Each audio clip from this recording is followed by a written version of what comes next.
my name's Hannah and I work for J Parker's. I'm going to show you how to start off some of our pepper seeds. So I'm using pepper hot Damien. I'm going to start them off with seed and cutting compost because it's nice and fine. When you've filled it, I always give it a bit of a tap down just to make sure that it's completely flat and you're not going to end up with some big dips in them. Sometimes it's a bit easier as well to water the compost first before you plant the seeds. If you've not got a fine rose on your watering can, it can push the seed way far down into the soil, which would be too deep for it to germinate properly.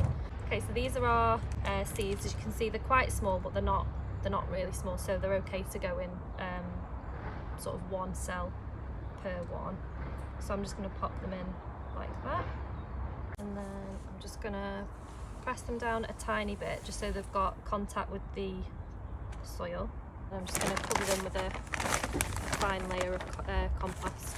So these will start to germinate quite quickly if you keep them in a heated propagator, but you can also have them on on a sunny windowsill as well. As soon as the seedling comes through, it'll produce its seedling leaves first, and then a little bit later on it'll produce its true leaves. You can then take them out of this and pot them onto a bigger pot and grow them on for a little bit longer. So in the summer you can then transplant them into a bigger pot and grow them on outside, or you can carry them on in a greenhouse as well. It's a little bit warmer.